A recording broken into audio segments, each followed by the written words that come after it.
Hi everyone, welcome to the BMN। आप सब ने कुछ कमेंट्स में मुझसे पूछा था लैपटॉप के बारे में, और कुछ ने पर्सनली मुझे ईमेल करके भी पूछा है कि कौन से लैपटॉप होने चाहिए। तो उन्होंने हालांकि डेटा एनालिस्ट के लिए पूछा, लेकिन मैंने 3 कैटेगरी में कैटेगराइज करा है: एनालिस्ट, इंजीनियर और साइंटिस्ट। बहुत ही क्रिस्प वीडियो है, 3-4 मिनट का हार्डली बनेगा। मैं एकदम टू द पॉइंट बात करूँगा, बाकी आप देख लेना।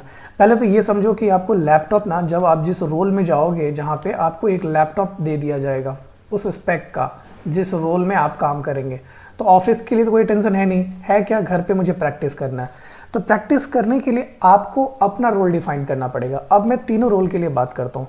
अगर आप सिर्फ एनालिस्ट के लिए, MIS के लिए प्लान कर रहे हैं, तो आप बेसिकली लैपटॉप पर क्या कर रहे होंगे? आप चलाओगे एक्सेल, चलाओगे MS office, right, words, PPT, और चलाओगे पावर BI। हाँ, पावर BI। डेटा इंजीनियर भी ऑलमोस्ट एनालिस्ट वाला काम करेंगे, प्लस इसमें ऐड ऑन कर देता हूँ मैं एक पाइथन ऐड कर देता हूँ, ठीक है।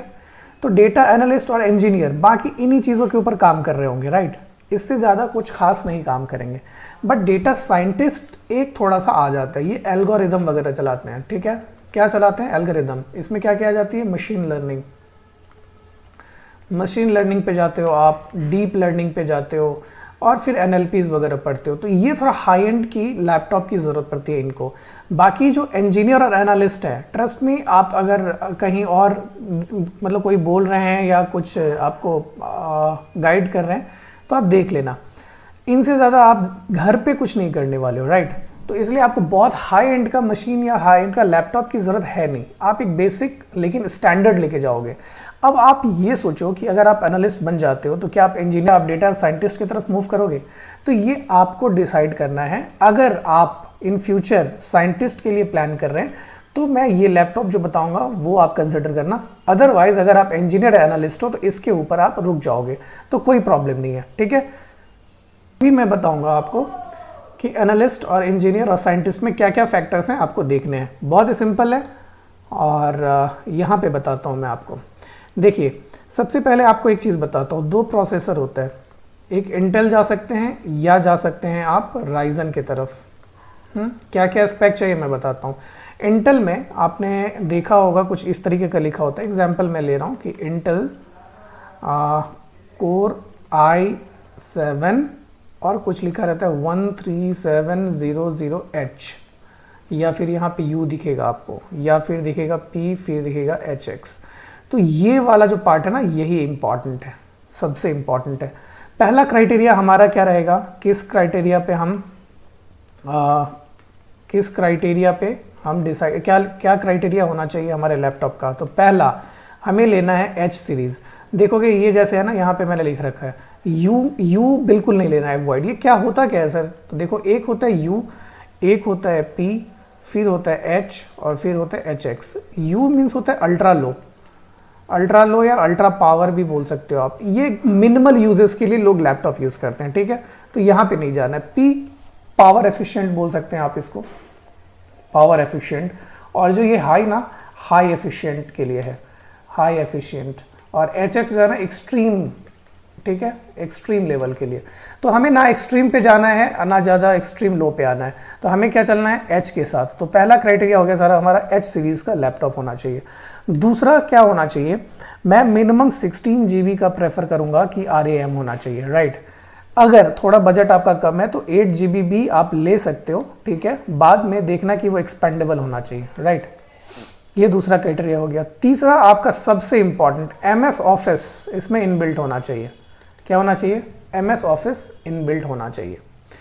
ये 3 अगर स्पेक आ गए आपके पास, इसके अलावा आप कुछ मत देखो कि लुक कैसा है, गेम का है या नहीं है, वेट है या नहीं है, बैटरी तो थोड़ा सा क्या है ना, हाई जो परफॉर्मेंस लैपटॉप होते हैं उसमें बैटरी का इशू रहता है। ये जेन्युइनली आप मोबाइल भी यूज़ करते होंगे तो आपको पता है, तो उसके लिए कोई प्रॉब्लम नहीं है। घर बैठ के यूज़ करोगे तो चार्जर लगा लोगे।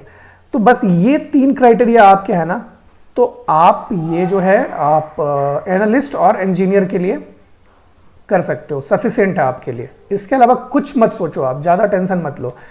अगर आप साइंटिस्ट के लिए भी सोच रहे हो, तो बाकी इसमें एक ही चीज़ ऐड करना है आपको, एक ग्राफिक्स ऐड करना है। ग्राफिक्स लाइक RTX आता है, जैसे 2050 भी जा सकते हो या 3050 सीरीज़, इन दोनों में ये लिस्ट है। अगर ये मिल जाए अभी तो ठीक है, और ये मिल जाए तो इससे ज़्यादा ऊपर नहीं जा रहा, ये थोड़ा सा एक्सपेंसिव हो जाएगा आपका।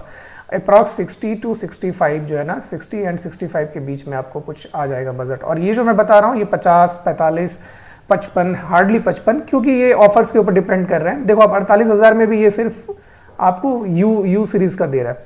तो आप देख लेना कि मैं कुछ लिंक्स डाल दूंगा नीचे। मैंने कुछ रिसर्च किया आप सबके लिए, 4-5 लैपटॉप मुझे जो पसंद आया मैंने डाल दिए हैं लिंक डिस्क्रिप्शन में, आप चेकआउट कर लेना। मैं यूज़ करता हूँ पर्सनली अभी लेनोवो का आइडिया पैड गेमिंग 3 प्रोबेबली 2 या 3 साल पहले मैंने 55,000 रुपये के लिए थे, तो बहुत अच्छा चल रहा है, कोई प्रॉब्लम नहीं आ रहा है। मैं डीप लर्निंग और मशीन लर्निंग का भी प्रोग्राम करता हूँ, इसलिए मैं बोल रहा हूँ RTX। अगर आप लोगों का ये रिक्वायरमेंट नहीं है तो बिल्कुल कोई ज़रूरत नहीं इसमें पैसा इन्वेस्ट करने का। अगर आपका कोई फ्यूचर प्लान नहीं है तो आप इसके साथ सिंपली जा सकते हो। डिस्क्रिप्शन चेक कर लेना, अगर आपको लगे कि ऑनलाइन आपको कोई कार्ड लगा के या फिर ऐसे ही कोई ऑफर चल रहा हो बिग बिलियन डेज या कुछ भी, तो आप देख लेना। वरना आप ऑफलाइन भी जाके कंपैरिजन जरूर कर लेना अपने नियर बाई शॉप में। अगर आपको 1,000 रुपये का भी अगर डिफरेंस लग रहा है तो डेफिनेटली आपको उसके साथ जाना चाहिए। 1,000 रुपये भी बहुत इंपॉर्टेंट है।